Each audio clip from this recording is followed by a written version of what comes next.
Estamos iniciando mais um Saúde Integral e hoje, nesse programa, estamos entrevistando a doutora Ingrid Vieira Lira, que é oncologista. Ela que é formada pela Universidade Federal do Pará em 2017 e veio para Botucatu em 2018 para cursar a residência médica em oncologia.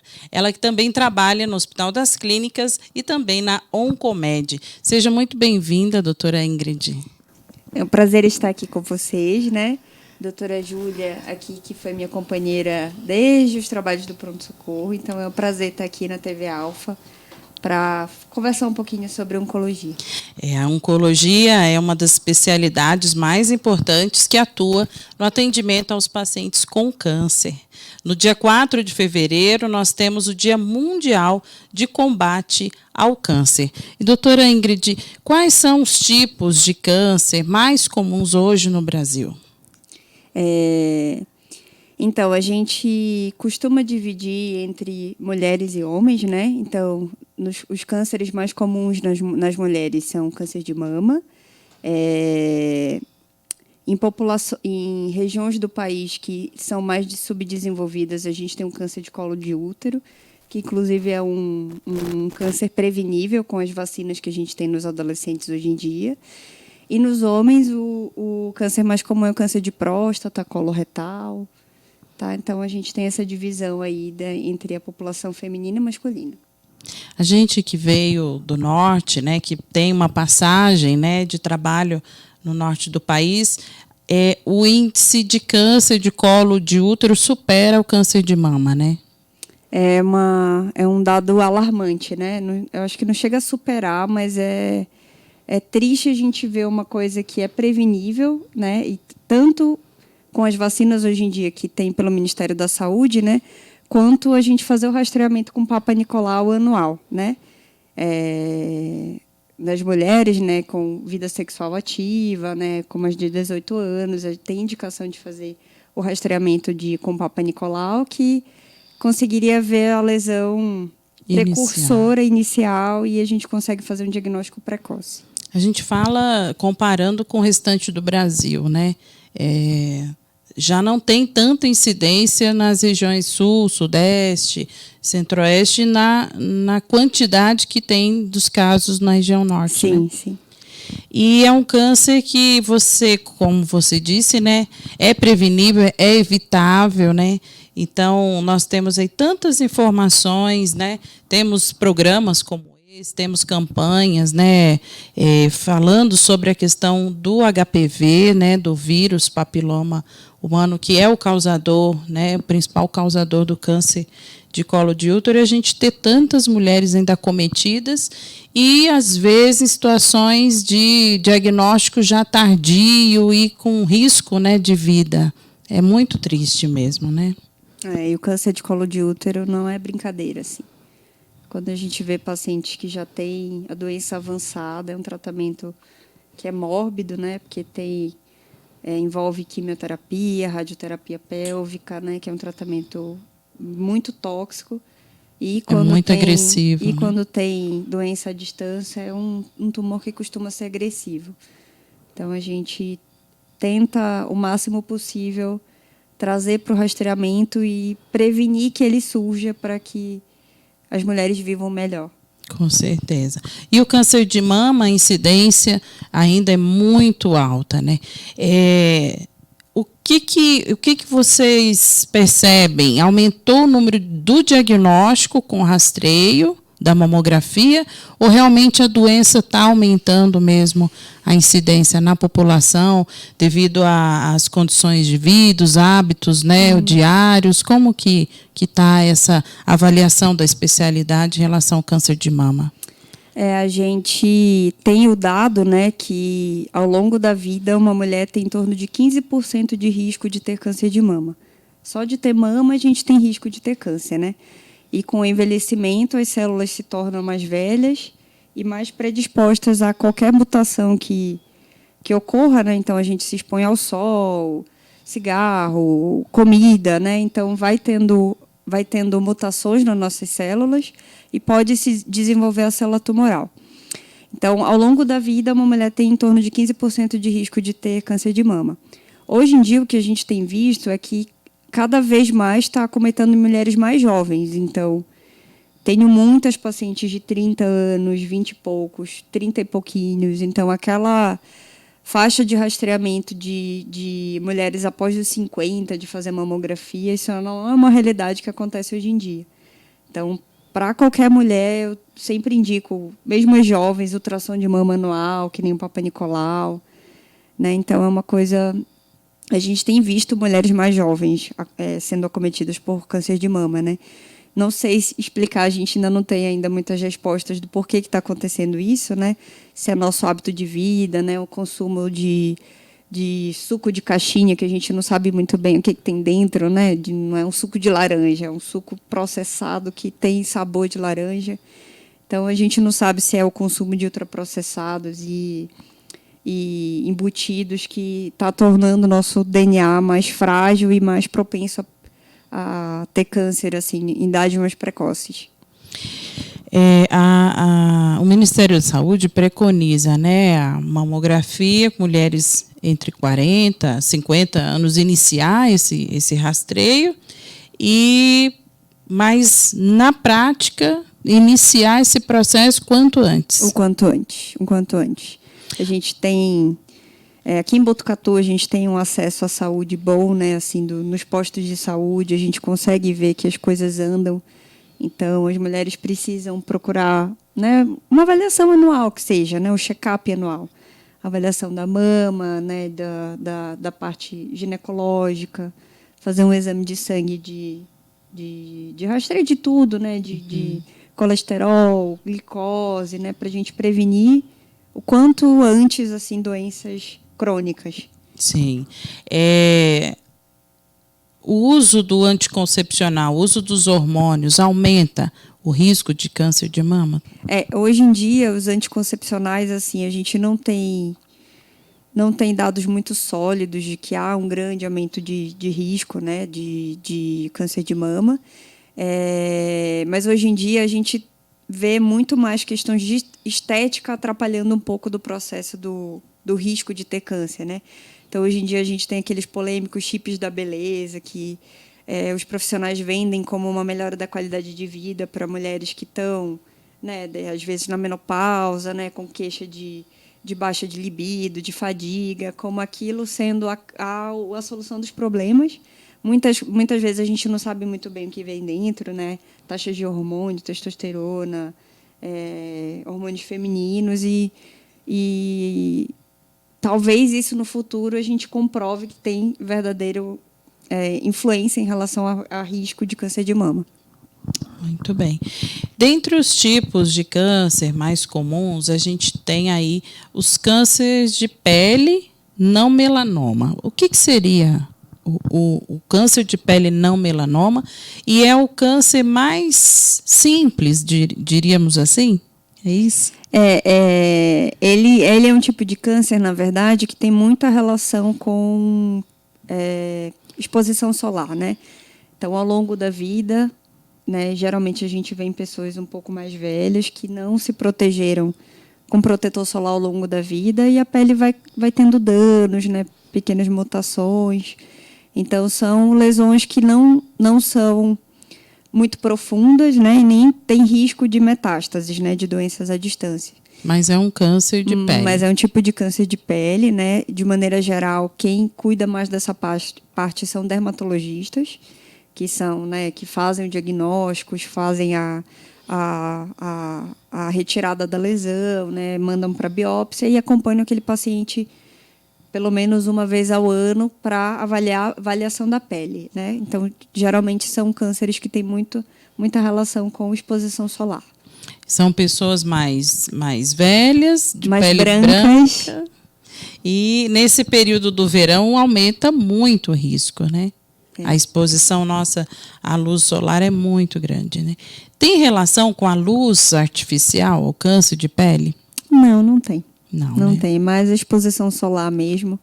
Então a gente vê aquelas pessoas com a pele bem branquinha, começa a ter manchas, né, escuras na pele, né, ao longo do tempo, e aí vai tendo câncer de pele. É também um câncer que é prevenível, né? Também é prevenível passando protetor solar. E não se expondo também. E não se expondo e, de repente, né, também no segmento médico, né, você tem o diagnóstico precoce, é possível encaminhamento para dermato o mais rapidamente para que seja uma coisa tranquila, não cresça muito a lesão, né, para ser mais fácil de retirar. Às vezes, a maioria das vezes tem a localização das áreas que são expostas, né? Então, a face, então muitas vezes são lesão aqui no nariz, no rosto, né, e pescoço. Então, são as áreas mais comuns dessas lesões, que são as áreas expostas ao sol.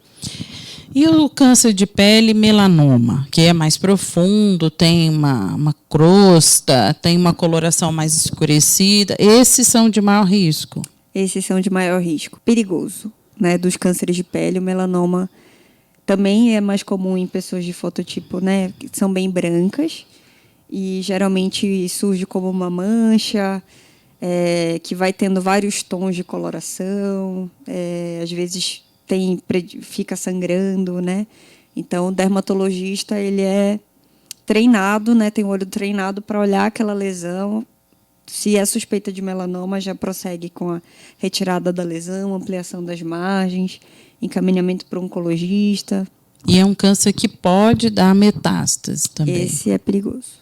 Ele pode dar metástase, diferente do outro tipo, que é o carcinoma basocelular e o carcinoma escamoso de pele. Uhum.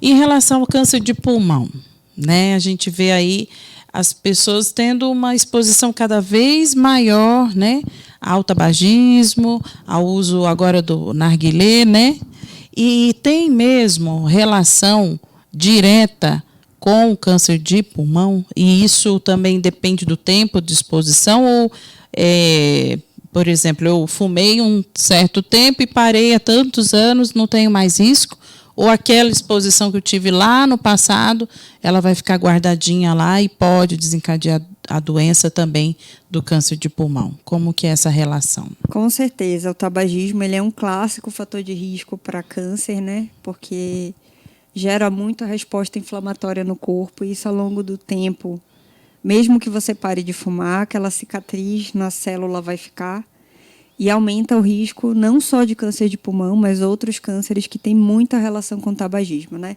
Então a gente vê câncer de pulmão, dos mais agressivos possíveis, então tem relação direta com o tabagismo, câncer de cabeça e pescoço, câncer de esôfago, câncer de bexiga, são cânceres que são praticamente diretamente relacionados a pessoas que fumam, né? Então aquele risco sempre vai existir. Mesmo que a pessoa não fume mais, ele vai sempre ter esse risco um dia. Sempre ter, assim, nunca fica na população normal, mas assim, precisa de mais de 15 anos de cessação do tabagismo para ficar praticamente igual de uma pessoa normal, mas nunca fica igual. Tá. E esses dispositivos eletrônicos hoje, que simulam o cigarro, eles aumentam também o risco de câncer de pulmão? Sem dúvida, acho que daqui a alguns anos a gente vai estar vendo as consequências. Já tem alguns casos de perfuração, né, do pulmão, alteração das cordas vocais.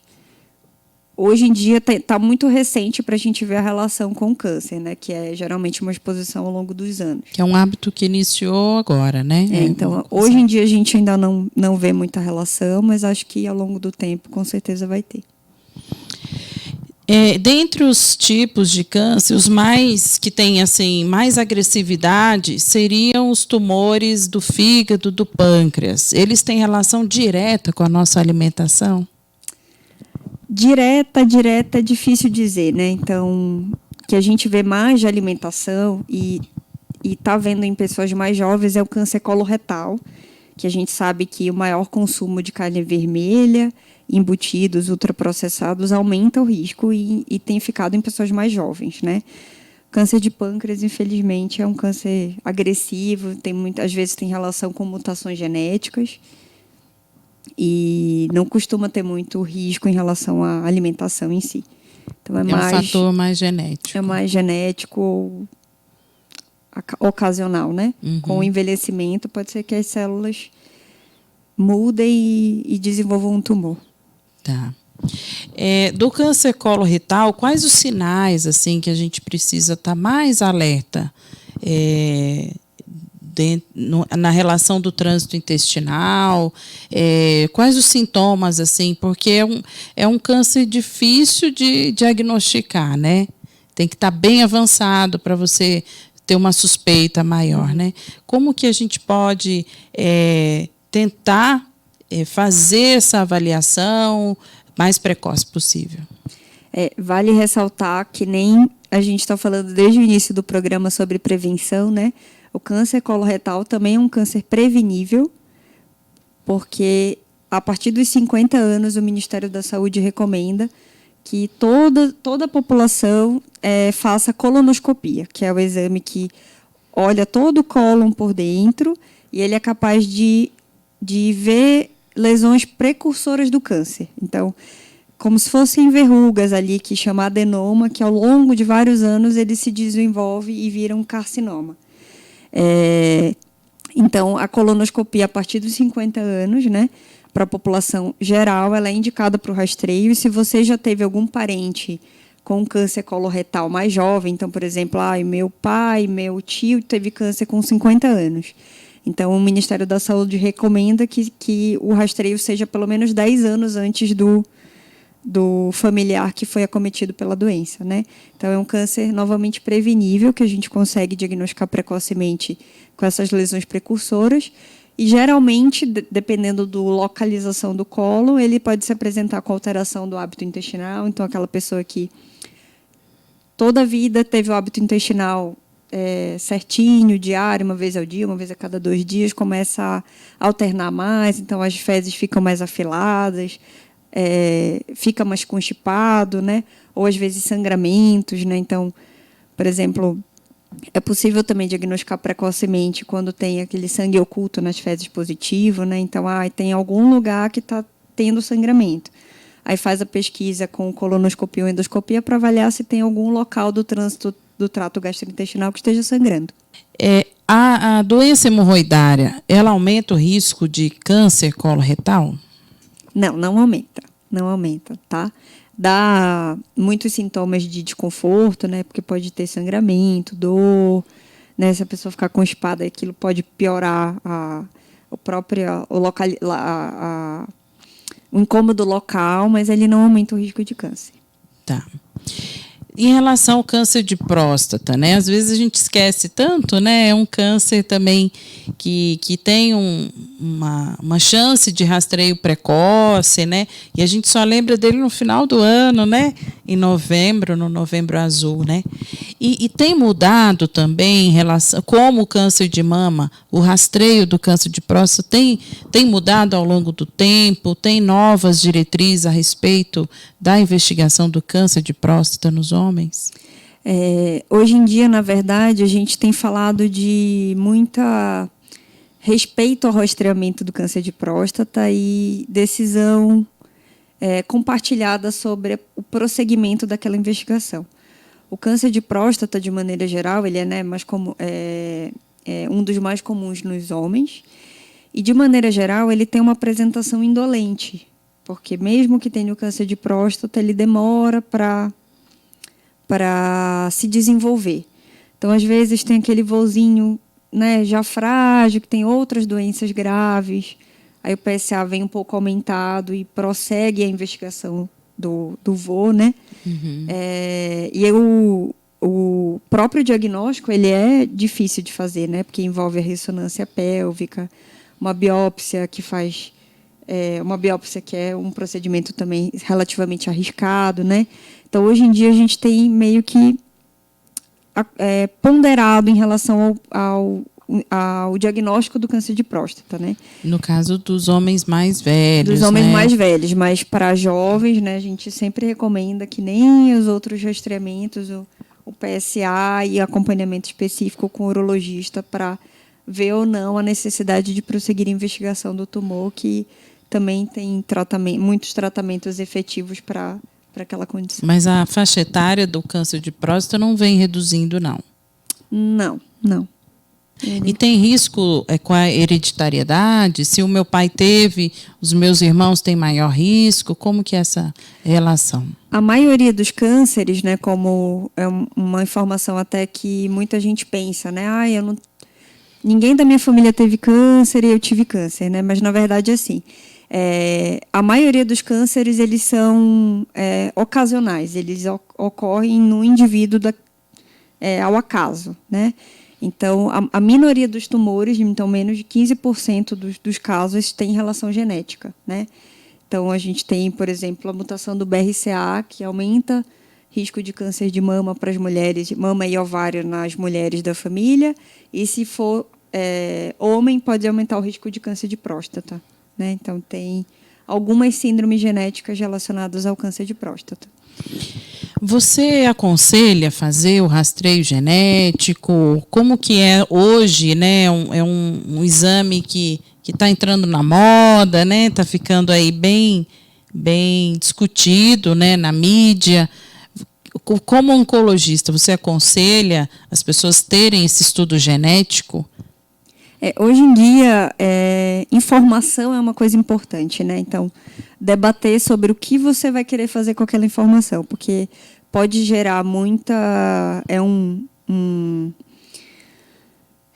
É dispendioso, né? Porque é um exame que atualmente não está disponível para toda a população, e diante daquela informação você vai ter consequências, né? Então, por exemplo, se tiver mutação do BRCA, vai precisar de fazer ressonância da mama cada 6 meses, ressonância do abdômen para ver câncer de pâncreas, né? Às vezes, retirada das mamas bilateralmente, retirada dos ovários. Então, eu sou favorável à pesquisa genética das famílias que fazem sentido, né? Então, aqueles familiares que têm mais de uma geração acometida por tumores que têm relação. A informação daquela família é muito importante, mas a testagem para a população geral é uma coisa que vai ser muito... Não sei o custo-benefício disso na prática, né? Dessa informação, de custo para o convênio, custo para o SUS, né?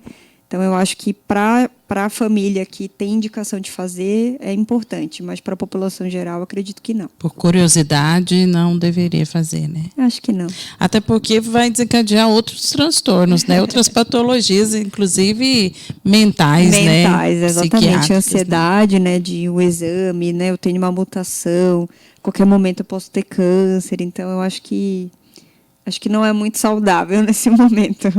A gente já tem tanta informação para lidar, né? Ainda ter acho que pode ponderar em relação só para as famílias que realmente tiverem necessidade de investigar. Em relação aos cânceres de glândulas, né? Os endócrinos, né? O câncer de tireoide é o que tem maior risco, né? E nos homens, a incidência do tumor de tireoide ele é mais agressivo? Como que é essa relação? Em relação aos tumores de tireoide, né, a maioria dos casos são tumores também que são indolentes e, de maneira geral, é o profissional endocrinologista que costuma acompanhar, né? Então, com aquele ultrassom que a gente faz da tireoide, às vezes, dependendo do aspecto do nódulo, encaminha para o endócrino e tem um rastreio específico, né? O acompanhamento específico. Dos cânceres em relação aos ossos, né? Existe o câncer primário do osso ou, na maioria das vezes, são cânceres de outras regiões? Como que é feito também esse diagnóstico do tumor ósseo? O tumor ósseo também é um tumor que é mais... A maioria dos casos ele é secundário de algum lugar, né? Então, geralmente, por exemplo, o câncer de próstata, que faz a metástase para o osso, né? Um câncer de mama, que faz metástase para o osso. Então, geralmente, o que a gente chama de tumor secundário, que é uma metástase de um tumor inicial. O tumor inicial mandou raiz para outro órgão, né? E aí, dependendo do tumor e dependendo do estadiamento, então é um tumor avançado, a gente tem o protocolo de prosseguir a investigação, mesmo que o paciente não tenha queixa, de avaliar os ossos com um exame de cintilografia, que ele pinta o osso de uma cor diferente se tiver suspeita de ter um acometimento secundário. Eu já vi pessoas querendo fazer cintilografia para rastrear o corpo inteiro para ver se tem câncer. Isso não existe, né? Isso também não. Ainda não, a gente não tem um protocolo que embase essa investigação sem fundamento de alguma coisa errada no corpo, né? Porque a cintilografia vai ver o osso, né? Então, se tiver no osso, já é secundário na maioria das vezes, né? Então, fazer uma cintilografia, ela vem normal, não está indicando também que não tenha câncer, que ainda não foi para o osso, só isso. Exatamente, né? Exatamente. As pessoas questionam muito, né, principalmente no posto de saúde, que querem fazer uma ressonância de corpo inteiro, né? No rastreio aí, tentando pensar uma forma de rastrear o câncer. Existe algum exame que possa fazer uma avaliação em imagem do tumor e como um rastreio de uma forma mais geral, assim, ou esse exame ainda não existe? Hoje em dia a gente não tem embasamento científico para fazer ressonância de corpo inteiro, né? Então é uma coisa que também novamente não fica viável por custo de tudo. É muito caro. Né? É muito caro fazer uma ressonância para todo mundo, para ver se tem algum tumor. Então, não é uma coisa que seja embasada como rastreamento. Então, rastreamento é ultrassom de mama, mamografia, Papa Nicolau, ultrassom transvaginal, para os homens o PSA, colonoscopia com 50 anos. Né? Então, acho que esses são... Se a gente conseguir fazer esses na população, a gente já está conseguindo adiantar muito o diagnóstico de muita gente. As pessoas às vezes questionam em relação ao diagnóstico de um parente, né? Se tinha muito receio em falar para aquele paciente, para aquele parente, para aquele ente querido que ele estava com câncer, né? Qual que é a sua orientação para as famílias, né, que estejam aí fazendo o diagnóstico, acompanhando um familiar e que ainda não contou, né, sobre o diagnóstico, ele não sabe ainda? É indicado falar? É indicado que permaneça em segredo na família? O que você orienta como oncologista? Difícil, né? Uma coisa bem polêmica que chega bastante no consultório também, né? Mas, de maneira geral, há profissionais treinados para dar mais notícias, né? Então, eu concordo que é difícil para algum familiar falar sobre câncer. Você tem câncer, mas você não vai conseguir falar o que a pessoa está querendo ouvir de proposta de tratamento e tudo. Então, tem profissionais treinados para dar má notícias, que antes dele dar má notícia, ele pergunta se aquela pessoa quer saber, né? Então, eu já vi idosinhos que, para eles, tanto faz, tanto fez. Eu prefiro que fale com a minha filha. Tranquilo, então a gente não fala. Mas, de maneira geral, ela envolve um tratamento oncológico com quimioterapia, com remédio oral, com radioterapia, que vai impactar na vida daquela pessoa e também tem muitas coisas que a pessoa precisa resolver, né? Então, coisas vida, burocráticas, né? Papelada, né? Então, assim, eu compartilho muito de primeiro perguntar para a pessoa se ela quer saber e dar toda a informação com carinho, né? Com treinamento prévio, falando os pós e contras, o que a gente pode fazer. Mas, de maneira geral, é a vida da pessoa. E como que ela vai lidar com a vida dali para frente, né? Então, é uma informação que muitas das vezes não tem como a gente esconder. Mas tem profissionais para falar com a pessoa, né? Tem todo um preparo, tem todo um cuidado, né? Não precisa dar a notícia ali de supetão, né? Isso. Tem todo um acolhimento, tem todo um ajuste e uma equipe multidisciplinar para fazer esse acompanhamento, inclusive depois da notícia, né? Com certeza. A equipe multi é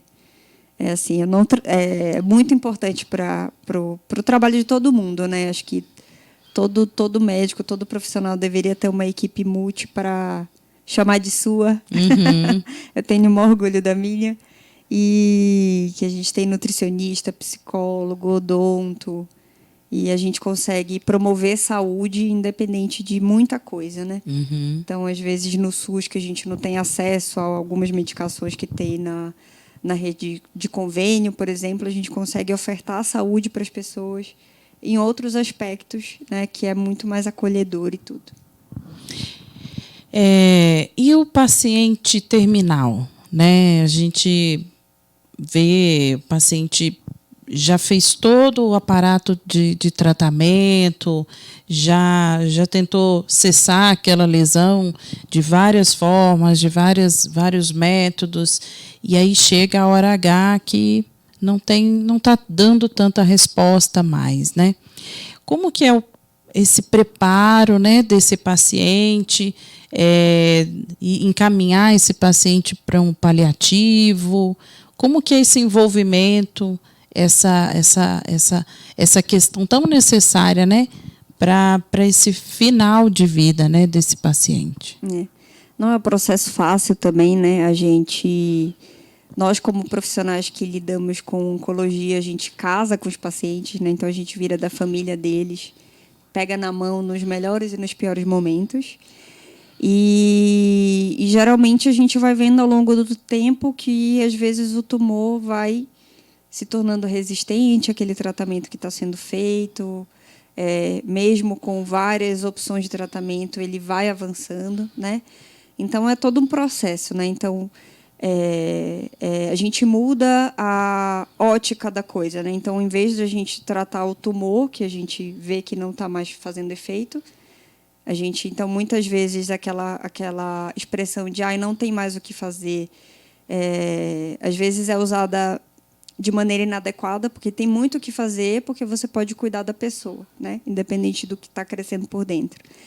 Então, a gente tenta ofertar saúde, qualidade de vida, enquanto, né, o cara lá de cima, para quem acreditar, quiser, né?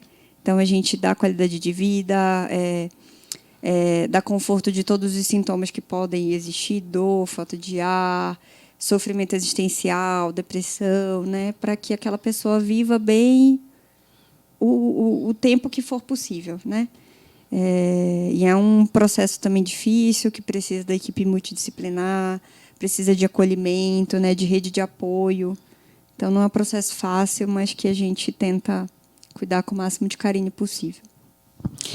E o profissional oncologista, né? A gente preocupa tanto, às vezes, num programa de saúde, falar da patologia, falar do paciente, mas a pessoa, né? O ser humano oncologista, né? Como que é esse processo, essa formação? Como que é essa entrega, né, à profissão? O que você poderia deixar de mensagem também para os jovens aí que estão pensando na possibilidade, né, da medicina e, quem sabe, uma futura residência em relação à oncologia? Como que é esse tratar, né, com ser, né, médico oncologista? É uma especialidade, assim, como que eu posso dizer, sensível, né? Uma especialidade que eu, assim, me encantei justamente por fazer parte da família de alguém, né? De poder segurar na mão da pessoa e ser parceiro para as melhores e piores horas. E é difícil, né? Então, muitas vezes a gente vai estar triste, a gente vai estar feliz, a gente vai precisar de uma equipe para ajudar a gente a ter suporte, para discutir os casos, né? São casos complexos. Então, é uma área que é encantadora e desafiadora ao mesmo tempo. Então, eu acho que é uma das residências da especialidade da clínica médica que mais demoram, né? Porque você tem 2 anos de clínica médica, depois mais 3 anos de oncologia, e mais, né, as áreas que tem, hoje em dia, tem muitas subespecialidades, né? Então, você fica só na área de pulmão, só na área de mama. Mas eu acho que compensa porque é gostoso fazer parte da vida das pessoas, assim. Então, eu acho que Eu aconselho. Você é suspeita, né? Você é pra falar. apaixonada pelo que faz. E como que as pessoas encontram você, doutora Ingrid, né? O seu trabalho, onde que você está atuando? Fala um pouquinho do seu trabalho. Eu trabalho aqui em Botucatu, né? Então, eu sou da equipe do Hospital de Clínicas, que a gente atua mais lá no Hospital Estadual. Então, sou eu, né, Ingrid. Aí a gente tem também a doutora Ana Lúcia Coradazzi, doutora Maíra Calil Jorge, Mariana Zanata e o Matheus Henrique Renato. Então, nós somos em 5 oncologistas, e tem o doutor Júlio também. Então, nós somos em 6 oncologistas lá no Hospital Estadual, que a gente, né, atende toda a demanda da região do SUS, né, e das regiões que são encaminhadas para nós. E também estou trabalhando na Oncomed, aqui no centro da cidade, com a parte de convênio e dos convênios de saúde, né? Então, tem essa equipe particular, que tem essa equipe, na verdade, que é a mesma equipe que atua nos 2 lugares, né? E estamos aí trabalhando. E a equipe multi? A equipe multi tem a Juliana da nutrição, a Eliana odonto, a Vanessa, assistente social. Tem a equipe da recepção lá, a Paula, que trabalhou com a gente até pouco tempo, o Lucas, a Jaque, da faturamento. Aí tem tanta gente, a Karina, a enfermeira, a equipe da Karina, a Alessandra, a Nath. Nossa, é muita gente lá. A gente tem uma equipe muito bonita e gostosa de trabalhar, assim. Então, eu me orgulho de levantar a bandeira da minha equipe, que elas são assim, maravilhosas. Sempre que a gente precisa falar um A, elas estão lá para ajudar a gente e debater os casos lá e torna a rotina difícil um pouquinho mais fácil. É isso aí. E esse foi o Saúde Integral, então, falando aí sobre a oncologia, o Dia Mundial do Câncer. No dia 4 de fevereiro nós comemoramos e lembramos, né, da importância aí do câncer. Nós tivemos aqui com a doutora Ingrid Vieira Lira, que falou um pouquinho para nós a respeito da oncologia, dos principais tipos de câncer. E nós esperamos você na próxima semana no Saúde Integral.